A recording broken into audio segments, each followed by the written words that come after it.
1000 மிருகங்களோடு நின்றாலும் புலி தாளித்து தெரியும். தாளித்து நின்றாலும் 1000 மிருகங்களோடு நிற்கிற திமிரோடு அதான் புலி. அதான் புலி.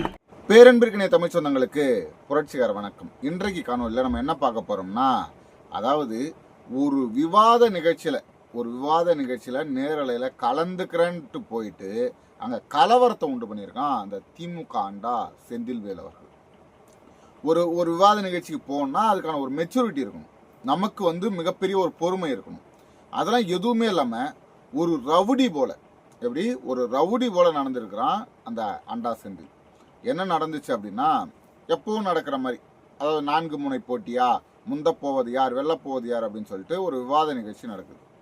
அந்த விவாத நிகழ்ச்சியில் கலந்துக்கிறதுக்கு ஒவ்வொரு கட்சியின் சார்பாக ஒவ்வொருவர் போகிறாங்க. தாவேகன் சார்பாக ஒருத்தர், இப்போ நாம் தமிழரின் கட்சியின் சார்பாக நமது அன்பு சகோதரர் இடும்பவனம் கார்த்தி, இப்போ திமுகவின் சார்பாக தங்க தமிழ்ச்செல்வன், இப்படி எல்லாருமே போகிறாங்க. இதில் பத்திரிகையாளராக இந்த செந்தில்வேல் கலந்துக்கிறார். இப்போ என்னுடைய கேள்வி நான் திரும்ப பல முறை கேட்டிருக்கேன், எதன் அடிப்படையில் செந்தில்வேலை பத்திரிகையாளர்னு சேர்க்குறீங்க? இப்போ ஒரு கட்சிக்கு ஒரு நபரை சேர்க்குறோம். தங்க தமிழ்ச்செல்வன் வரார், தங்க தமிழ்ச்செல்வன் திமுகவின் சார்பாக பேச போறார், அதற்காக அவருக்கு அழைப்பு கொடுத்துருக்கீங்க. செந்தில்வேல் ஒரு பொதுவாக பேசக்கூடிய நபரா, ஒரு பொது நபரா, எந்த கட்சியும் சாராம எல்லா கட்சியும் கரெக்டாக விமர்சித்து கருத்து சொல்லக்கூடிய ஒரு நடுநிலையாளரா? அப்படி இல்லை. அவங்க ஒரு திமுகவுடைய சொம்பு, திமுகவுக்கு ஜால்ரா அடிக்கிறது மட்டுமே முழு நேரம் வேலையாக வச்சிருக்கக்கூடிய ஒரு நாய். அது அந்த நாயை கூப்பிடுறாங்க. கூப்பிட்டு பேச ஆரம்பிக்கும் போது எப்படி உள்ளே போயிட்டு அந்த நிகழ்ச்சி ஆரம்பிக்கின்ற போதே மைக்கு கிட்ட போய் நின்று அனைவருக்கும் வணக்கம் அப்படின்னு சொல்லும்போது அங்கே உள்ள இருந்து ஒரு குரல், பேடிஎம் கரோ அப்படின்னு சொல்லிட்டு, அப்போவே தலைவனுக்கு மிகப்பெரிய ஒரு பல்ப் ஆயிடுச்சு. என்னடா வேற ஏதாவது சொல்லி கெட்ட வார்த்தை போட்டு திட்டிருந்தா கூட நம்ம இதை கண்டுக்க மாட்டோம், நம்மளை போய் ஒரு பெய்டு லேபர்ஸ் அப்படின்றாங்களே. பேடிஎம் கரோனா பேமெண்ட் கிரெடிட் ஆயிடுச்சு, 200 rupees கிரெடிட்டட், பணத்திற்காக குலைக்கக்கூடிய நாய் இவன் அப்படின்னு சொல்லிட்டு சொல்லாம கூட்டத்துல இருந்து ஒரு குரல் பேடிஎம் கரோன்னு. சரி பரவாயில்ல, நம்மளை அசிங்கப்படுத்திட்டாங்க, பரவாயில்ல, மீண்டும் ஒரு தடவை அங்க இருக்கக்கூடிய உறவுகள் அனைவருக்கும் வணக்கம் அப்படின்னது தான். இடியாப்போம் அப்படின்னா அங்க மூல இருந்து ஒருத்தன், இதற்கப்புறம் இங்க நம்ம பேசுறது சரியா வராது, இவெல்லாம் ஒரே ஃபார்ம்ல இருக்கிறானுங்க அப்படின்னு சொல்லிட்டு உடனடியா அந்த நிகழ்ச்சியிலேருந்து நான் வெளியேறேன் அப்படிங்கிறாப்புல. ஒரு சில வார்த்தை பின்னாடி இருந்தும் குரல் வந்திருக்கு, அதனால நான் வெளியேறேங்க, இந்த நிகழ்ச்சியில் நான் கலந்துக்கலைங்க, இந்த நிகழ்ச்சி எனக்கு தேவையில்லைங்க, இவர்கள் என்னை பேச விட மாட்டார்கள். எப்படி இங்கே இருக்கக்கூடிய பாஜகவினர் என்னை பேச விட மாட்டார்கள். நான் பாருங்க 3 புக்கு கண்டென்ட் ரெடி பண்ணிட்டு வந்திருக்கேன். மிகப்பெரிய ஒரு கண்டென்ட், இந்த பாஜக தமிழர்களை எப்படியெல்லாம் அழிக்கிறது, எந்த வழியிலெல்லாம் திமுக முன்னேற போகிறது அப்படின்னு சொல்லி நான் ஒரு மிகப்பெரிய ஒரு கண்டென்ட் ரெடி பண்ணிட்டு வந்திருக்கேங்க. அப்படி ரெடி பண்ணிட்டு வந்த என்ன பேச விடாம, பேச ஆரம்பிக்கும் போதே பேடிஎம் கரோன்றான் ஒருத்தவன், இன்னொருத்தவன் இடியாப்போன்றான், மற்றவர்கள்லாம் பேசும்போது அமைதியாக இருந்துவிட்டு என்னை இந்த பாஜக தடுக்கிறது, எனது குரல் வலையை நெரிக்கிறது, நான் குரலற்றவரின் குரலாக வந்திருக்கிறேன் அப்படின்னு சொல்லி அங்கிருந்து வெளியேற முயற்சிக்கிறார். முதல்ல விவாதத்திற்கு போறவங்களுக்கு ஒரு பக்குவம் இருக்கும். ஏன்னா அங்க பேசக்கூடியவர்கள் ஒரு மெச்சூரிட்டியானவங்க, ஒரு பல அரங்குகளில் பேசுறவங்க, பல மேடைகளில் பேசுறவங்க, செருப்படி விழுந்தாலும் வாங்கிக்கிட்டு தன்னுடைய கருத்தியலை பேசுபவர்கள். அங்கதான் அவங்க தான் பேசுவாங்க. ஆனா கீழே இருக்காங்கல்ல மக்களை கூட்டி, இப்போ இவங்களை 4 பேரை மட்டும் வச்சு ஒரு விவாத நிகழ்ச்சி மாதிரி அது வெறும் லைவா போட்டு மற்றவங்களாம் தொலைக்காட்சியில் பார்க்குற மாதிரி தான் எந்த சிக்கலும் கிடையாது. இப்போ அங்கே எல்லா கட்சிக்காரங்களையும், இப்போ பொதுமக்களையும் அங்கே எல்லாரையும் பார்வையாளர்களாக அழைச்சி இந்த நிகழ்ச்சி நடக்குது. அப்போ பலருக்கும் பல கருத்து இருக்கும். நான் திமுகவோட வெறியனா இருப்பேன், எனக்கு கருணாநிதியை பற்றி பேசினா கோவம் வரும். அப்போ பாஜகக்காரன் கருணாநிதியை பற்றி பேசும்போது எனக்கு வெறியாகும். இப்போ நான் பாஜகக்காரனாக இருப்பேன், நான் தாவேக்காரனாக இருப்பேன், நான் விஜயோட வெறியனா இருப்பேன், விஜய் ரசிகனாக இருப்பேன். நாம் தமிழர் கட்சியிலேருந்து ஒருத்தவங்க விஜயை பற்றி பேசும்போது எனக்கு கோவம் வரும். அப்படி பல இடங்களில் இடும்பவனம் கார்த்தி பேசும்போதாக இருக்கட்டும், சாட்டை துரைமுருகன் பேசும்போதாக இருக்கட்டும், இன்னும் பலர் பேசும்போது எதிர்ப்புகள் வந்திருக்கு. அது எல்லாம் சமாளித்து தான் பேசுவாங்க.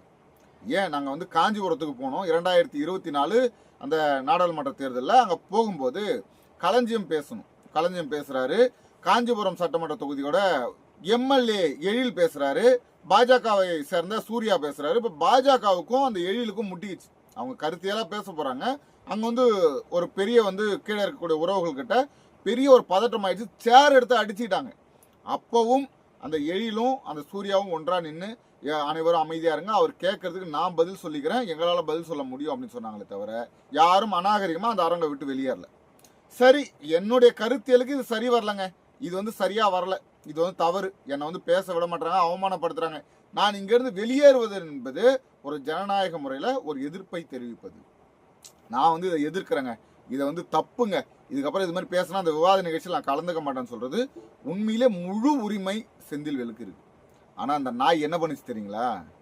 இந்த நாய் வெளியில் போச்சு, நான் போகிறேன் அப்படின்னு சொல்லிட்டு வெளியில் போயிட்டு அந்த அரங்கை விட்டு வெளியில் போன உடனே நம்ம ரவுடி அமைச்சர் இருக்கார்ல, ரவுடி அமைச்சர் சேகர் பாபுக்கு ஃபோன் போட்டு ஐயோ என்னை கையை பிடிச்சி இழுத்துட்டாங்க, என்னை கெடுத்துட்டாங்க அப்படிங்கிற மாதிரி அங்கே நின்றுக்கிட்டு ஃபோன் பண்ணி இந்த மாதிரி இது சரி வராது, நான் வரமாட்டேன், எனக்கு உடனடியாக அடியாட்களை அனுப்புங்க அப்படின்னு சொல்லி அமைச்சர் சேகர் பாபு உடனடியாக அந்த அருகாமையில் இருக்கக்கூடிய பகுதிகளில் இருக்கக்கூடிய லோக்கலில் இருக்கக்கூடிய உடன்பிறப்புகளை ஊப்பிகளை திரட்டி இந்த விசிகா கட்சிக்காரங்களையும் திமுக கட்சிக்காரங்களையும் சேர்த்து அந்த மண்டபத்தின் எதிர்க்க அனுப்பிட்டாங்க.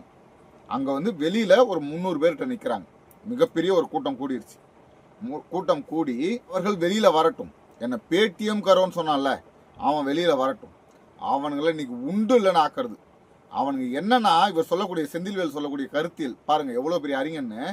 இன்னைக்கு நடக்கிற அந்த சம்பவத்தில், இங்கே நாங்கள் பண்ணக்கூடிய சம்பவத்தில் இனிமேற்கொண்டு திமுக காரங்க உடன்பிறப்புகள் யாராவது திகாக்காரங்க பேசுனாங்கன்னா அங்கே அரங்கத்தில் ஒரே ஒரு திமுக காரங்க கூட இல்லைனா, ஒரே ஒரு திமுக காரங்க கூட அந்த உள்ள அரங்கில் இல்லைனாலும் பாஜக காரங்க பேச விட்டு வேடிக்கை பார்க்கணும். அந்த மாதிரி இன்னைக்கு ஒரு சம்பவம் பண்ண போகிறோம் அப்படின்னு சொல்லி வெளியில் ஒரு 200-300 பேரை கூப்பிட்டு வந்து வச்சுட்டு நிற்கிறாங்க.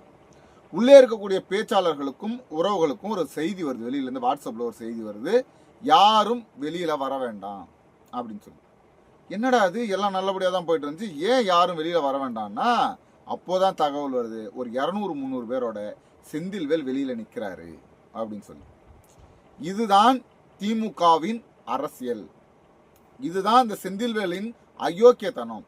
நீங்கள் கேட்கலாம், ஏன்பா அங்கே பேசினாருங்க, இருக்கக்கூடிய உறவுகள் பேசினாங்க, சூர்யா பேசலை, நாம் தமிழர் கட்சி பேசலை, நாம் தமிழர் கட்சி ஒன்று அநாகரிகமாக பேசலை, யாரும் பேசலை. நீ ஒரு கண்டென்ட்டோடு வந்திருக்கா, நீ பேசணும். அவன் அங்கே கத்துவான் தான், கத்துனாலும் பரவாயில்ல, நீ பேசணும். இப்போது நான் ஊடகங்கள்கிட்ட திரும்ப கேட்கக்கூடிய ஒரு விஷயம் என்னென்னா, இவனை ஏன் கூப்பிட்றீங்க, இவனை கூப்பிட வேண்டிய அவசியம் என்ன இருந்தது?